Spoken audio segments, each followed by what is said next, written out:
Welcome to Community Watch, and today we'll be talking about the Elevation House, an organization that's doing a lot of great things in the community. Stay tuned. We'll talk more right after this.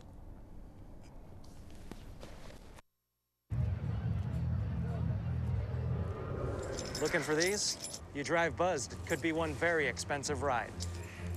First, you gotta make bail. Then pay me to get your car back. Your insurance premiums will go through the roof. And my legal fees just keep adding up. All told, it could end up costing you $10,000.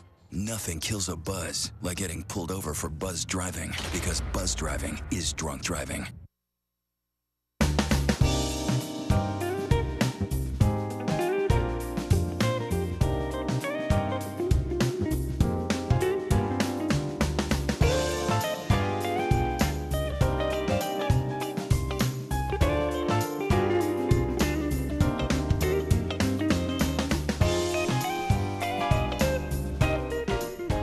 Welcome to Community Watch. Greg. Doc, Hey, how you doing, brother? how are you? I'm good. You're nearing the end of school. I can sense it. I am. Yeah, We're actually really nearing the end of school. yeah, So, yeah. We've already started summer. Yes, we have. Yeah. Well, anyway, that's another story. Yeah, okay. Yeah. So you're doing well? Well, I think I am. You know, we started talking about mental health. Well, now see, You know, this is a subject. Well, today's subject in particular. This is not a new thing. This is Yeah. not a new thing. You know a great deal more about it than I do. about what? Today's subject. No, I'm new. I'm learning about Elevation House today with you. But you knew enough about it to arrange the guests to be here, so you're ahead of me. Okay, I'll take that one. But actually, we've had a couple of shows about mental health issues, Over the years, we have. and some recently as well. Actually, more recently, we've had a couple of shows about homelessness. Yeah. And they made the connection to mental health yeah. issues. I do think the organization we were talking about today will be a little bit different, though. Yeah. I think when we talk about mental health generally, I think we're talking about stuff like bipolar, depression, things of that nature, which are mental health issues. But mental health is so broad. I think sometimes we just have this kind of narrow view of mental health, but it's so broad. And I know within my family, we have a host. I'm sure you're not surprised of mental health issues. So it'll be an interesting show. Well, I am eager to learn about Elevation House, and we will be joined by our guests who can tell us all about it right after this, so don't go away. We'll be right back.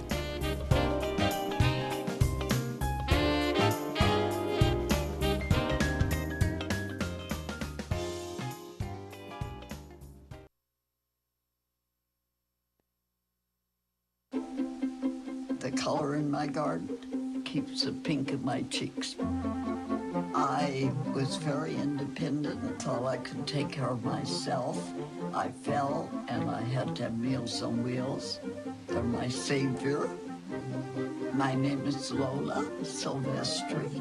America, let's do lunch. Drop off a hot meal and say hello. Volunteer by donating your lunch break at americaletsdolunch.org. Welcome back to Community Watch. We're very happy to have with us today Carrie Edge and Don Scavati.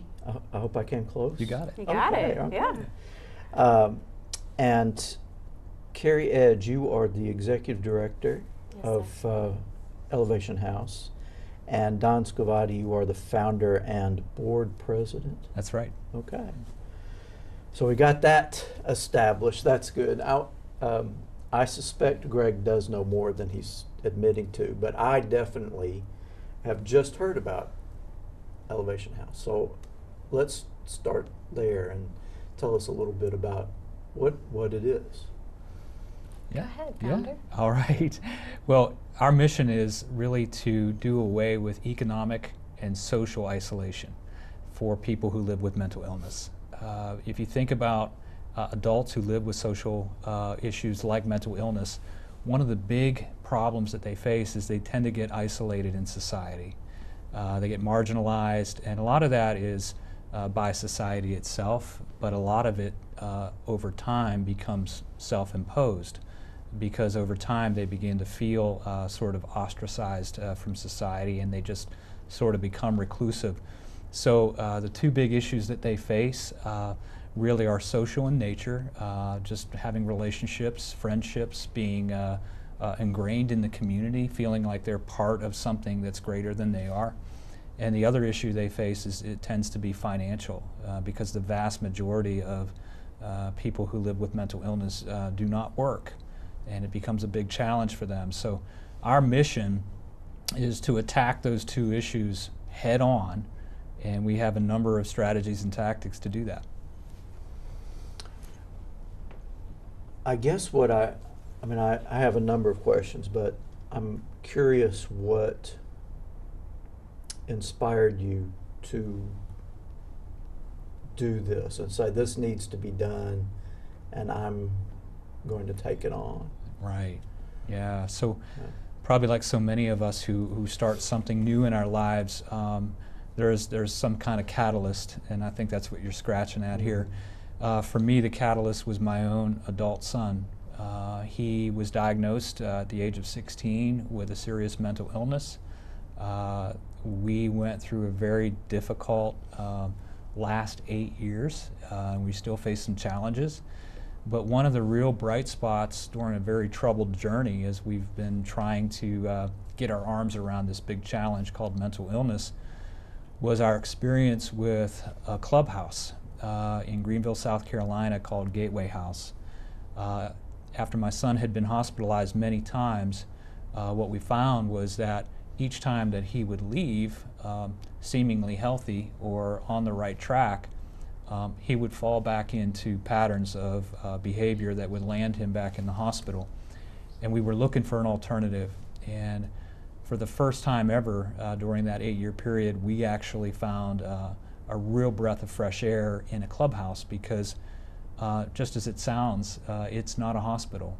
There's nothing clinical in nature about it. A clubhouse is a working environment filled with people who want to take their lives back and to get back to being their best. So that experience for us was transformational, and it planted a seed several years ago in my family's heart that's ultimately got planted here in Rome when we moved here. So we're starting a clubhouse here. There's 320 of them around the world, but there are none in Georgia. And so we're working with an organization called Clubhouse International, who has been involved in the planting of those 320 clubhouses. They've got tons of expertise, and between their expertise and our passion, we think we've got something really good to start here in Rome. So exactly, you say you're attacking this head on. So specifically, how are you doing that? Because I know that has to be quite a challenge, especially when you start looking at employment. Yeah, absolutely. Carrie, you want to take that? Sure. The philosophy or the model that we use is 70 years old. And it is kind of a combination of a number of therapies that, if you know anything about therapy, might sound familiar. Psychosocial therapy, myelotherapy, environmental therapy. And nowadays they're calling it a little bit more social practice. And basically what the model says is that within everyone is an island of wellness. And John Beard, he is the gentleman who founded this model, found that when he took people outside of the institution that they were in because of their mental illness and gave them opportunities to engage in normalcy, whether it be work or it be having dinner, that island of wellness was tapped into. So something as simple as in the cafeteria in the institution, they may not wipe their face or eat properly, but in a social setting, at a restaurant, suddenly he noticed that they began practicing norms. And so he thought, let's expand on this. And he brought woodworking tools into the institution, which I'm sure they thought he had lost it at that point. And he began to see the psychoses recede and that island of wellness come to the forefront. And so Clubhouse provides that. it's built on that basic need that every human being has to be needed. When you meet someone, Greg or John, one of the first things they ask you is, what do you do? And if you can't answer that question, that has to make you feel very less than human sometimes. So we give them that need by fulfilling, what do you do? I go to the clubhouse, I work at the clubhouse. And that's exactly what we do at Clubhouse. It's not traditional therapy. We don't sit and talk about the problem.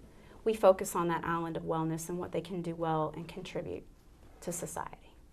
Now, I've had some experience with that sort of model. I didn't know it was that model. Just a real good guy. He just believe if it's working, it's authentic, and people are really tied to it, and they can get a sense of wealth out of it. So he had them building things, but I'm wondering, from an employment point, so you have them working there. So are you working with employers? Are you working in the community? Are you developing relationships, I guess? So whatever work they're doing, that they have outlets, I guess, so they can be out in the community doing this, or are they going to be selling their own products, or it's just all of the above? Yeah, it's kind of a combination of all of those. So if you want to look at it as kind of a process, you start working within the clubhouse. And the clubhouse, to begin with, will have 2 units of work.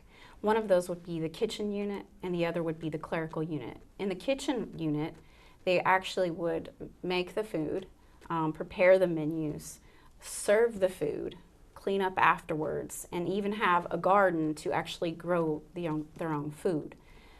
They would work out profit and loss to determine which meals are more profitable, less profitable, so that they can at least break even. And the kitchen unit will actually financially be self-sustainable. And the clerical unit, members will actually do our communications plan and guide our social media, grant funding. They will help with all of the reporting. They will help with tracking all the data for membership, demographics. So these are high-level skills that then can translate into the community. And they choose which units. So part of the beauty is that voluntary, like you mentioned it. If I'm passionate about it, it touches me in a place that I want to contribute. And so we see how they function in the clubhouse, and then we're able to connect them with employers. And the clubhouse has 3 different types of employment programs. The first one is a transitional employment, and that's literally where the member with staff works along side by side for about a 6-month period of time doing a particular job. The clubhouse retains those jobs for future members to rotate into to get that on-the-job exposure and to build additional skills. So once you've built to that level, now you may be ready for a supportive employment. We go in and we do just like we did with the transitional, where we structure the job appropriately for the member. We help them, we work alongside of them, but a little bit less. They're a little bit more on their own. And then finally they transition into independent employment, where we may just help them with the interview, preparing the resume, maybe clothing that they need to wear, and then they're literally on their own, secured their own job. And all of that depends on what does the member want, what ultimately is their goal, because again we go back to it has to fulfill their need to be needed. How do I feel needed, and what's meaningful for me? Some members may choose to work in the clubhouse only and never take a transitional job, and others come to the clubhouse because ultimately they want independent employment. Well, it sounds like the concept says that at least a significant part of the time, the setting of a hospital or clinic can actually reinforce those issues that folks with mental health issues have, as opposed to helping them resolve them. Is that kind of the idea? Yeah, I think what happens is we certainly don't look down on hospitals, because hospitals are necessary and they have brought a lot of value to a lot of people. But what we think is that our model after hospitalization tends to offer a better long-term option for people who are living with serious mental illness, because what we do is exactly what Carrie really spoke to, which is we fill that niche, that important gap of creating an environment where people who attend the clubhouse know that they're needed. We don't make them feel needed. That sounds pretentious. They are needed. We deliberately understaff our clubhouse so that the members have to run it. And certainly we provide some guardrails and some support, but the reality is, and the beauty of it is, our people and our members are running the clubhouse. So it's authentic. You know, when they leave at the end of the day, they know in their heart that they were needed and that they made real contributions. And there's something about that in the human spirit that just stokes the heart and makes them want to come back again. You can't find that in a hospital. You can find that in a clubhouse. All right, we need to take a quick break, but we've got lots more discussion to come, so do not go away. 145 over 92. 180 over 111. I had a heart attack, a cardiac arrest, and then a stroke. This is what high blood pressure looks like. You might not feel its symptoms, but the results from a heart attack or stroke are far from invisible or silent. Get back on your plan, or talk with your doctor to create an exercise, diet, and medication plan that works for you. Go to loweryourhbp.org. If I would have followed a treatment plan, I would not be in this situation. Welcome back to Community Watch. We're having a conversation with Carrie Edge and Don Scavati about Elevation House. So I'm curious about how the individuals that you work with find their way to you. And well, let's start with there. How does that happen? Yeah, I think there's a number of ways that individuals can find us. A lot of those will happen through referral, whether it comes directly from a hospital setting. We eventually hope to have outreach connections to individuals who are hospitalized, and I think that's kind of a similar situation what happened with Don and his personal. He was able to connect and got referred from someone who knew. To NAMI Rome is a great resource. They work directly with families and individuals with mental illness in our community. Had a great meeting today with Ms. Joy Roberts of Georgia Hope, who is actually the community liaison here in Rome and Floyd County for the state. So there will be a number of ways, just to people watching this today who may say, you know, I have a brother, a sister. You mentioned it in the very beginning, we all have been impacted some way. There may be someone in your family that needs this. So we are currently doing enrollment. We want to grow steady. We are privately funded. There is no government funding. The funding will have to come 100% from the Rome Floyd County community. So we want to grow within our resources. So our plan is to have 10 members to begin with and 25 by the end of the year. So we talk about mental health, as I said earlier, so broad. So what type of mental health are we talking about? Because we're talking about more severe situation, not just go to your doctor, take a pill, and you're just good to go. Yeah, that's right. So that's a good question, because I think the word mental health tends to get generalized, and a lot of people have a hard time getting dialed into what it really means. So to maybe put some definition around it, about 1 in 4 people in our nation are impacted by mental health issues. Now the good news behind that statistic, because it's pretty daunting when you hear 1 in 4. I mean, it's one of us. Yeah, that's right. Well, right here at this table, somebody's got something going on, right? The good news about that statistic is that a lot of the mental health issues in that statistic are situational in nature, and they tend to go away. So think about perhaps you've lost a family member and you experience depression, or you have seasonal depression or something of that nature.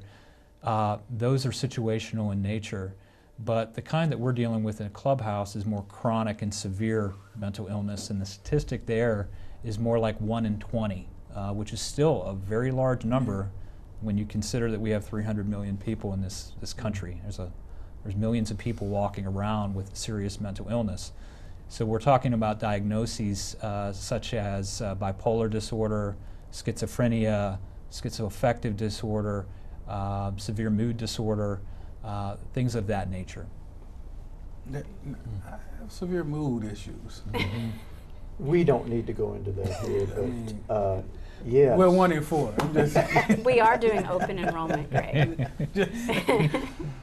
You know, as I listen to this, and you're saying it's completely funded through the community, but and the community, I know the whole model now. We're moving to wrap around states. They want states and communities to take responsibility, but that's such a huge population, and it requires a lot of funding. And I'm just wondering, because even if you get to 25, I mean, that's such a great need in Rome. So is there any other services like this in Rome at all? You said there's no program like this in Georgia. Correct. So I'm saying 25 is not going, it's going to be easy to get to, isn't it? Yeah, so when you apply the national statistics to Rome-Floyd County, you're looking at about 4,000 individuals with serious mental illness. So that would be within the framework of membership for the clubhouse. Obviously, we said 25 by the end of the year. The average clubhouse serves about 300 on an annual basis. Okay. Right now, startup costs are going to be a little bit more obviously for any organization, but right now it costs the community $5,000. That's $15 a day to support a member at the clubhouse, as opposed to $300 billion that we spend on mental illness in our community or in our country, not including what you all were talking about, homelessness, poverty, all of those things that are associated, that kind of triad that surrounds mental health in our country.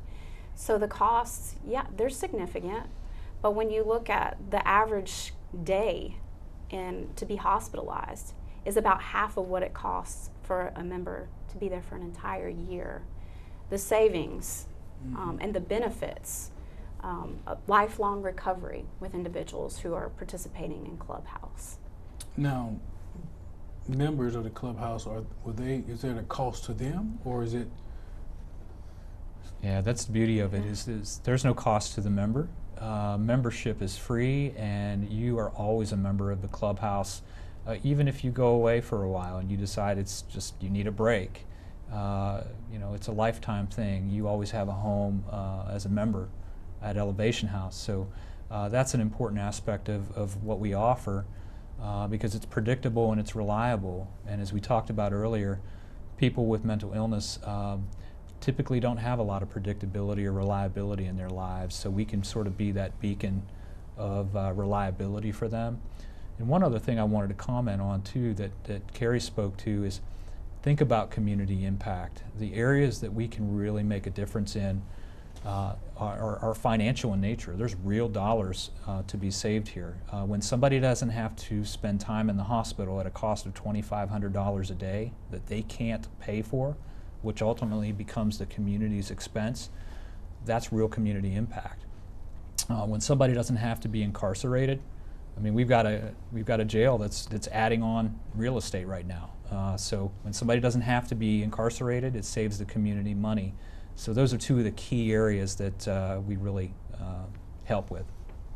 I'm really struggling with the fact that when I listen, the question almost becomes, why are there not more services like this? Yeah. And for you to say the first one in Georgia, that's kind of like, wow. I mean, that's hard to wrap my head around. Right. Because if you say, looking at our community, we have 4,000 people that would typically qualify for this type of services.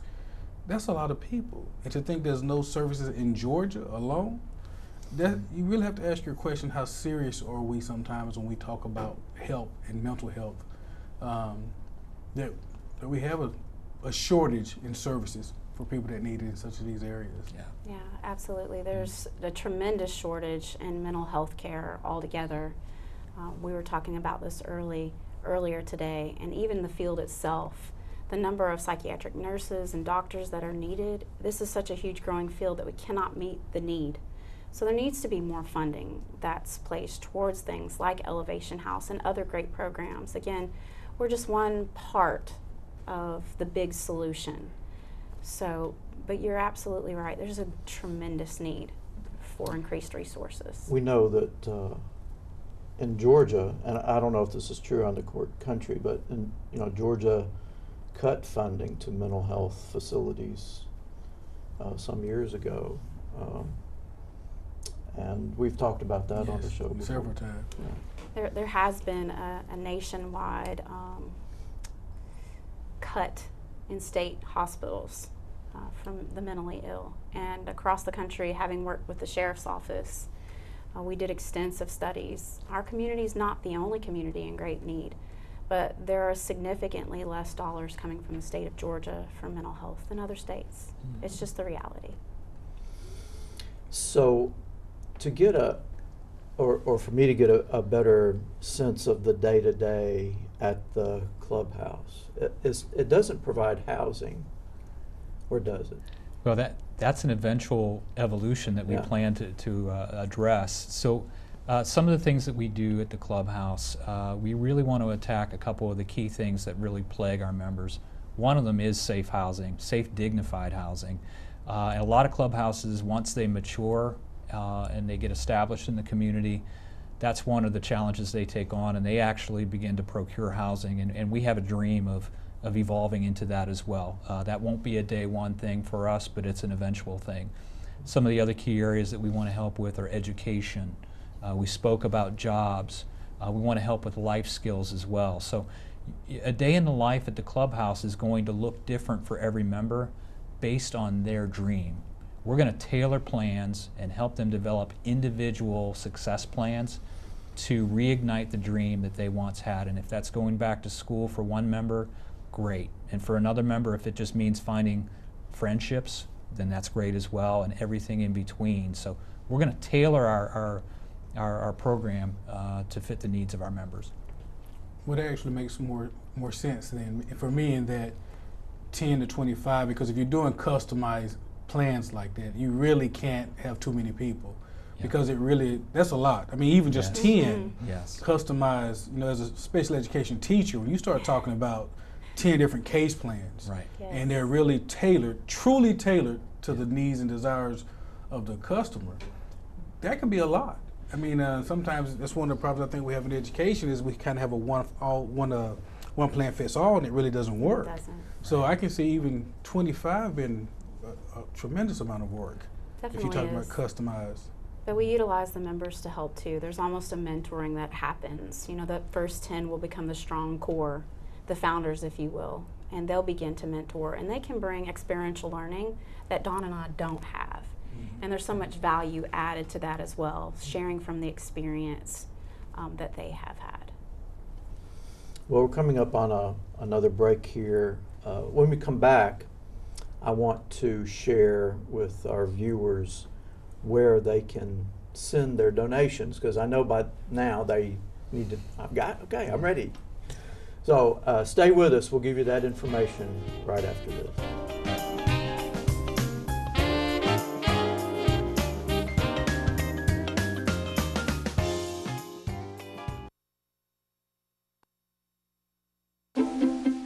The color in my garden keeps the pink in my cheeks.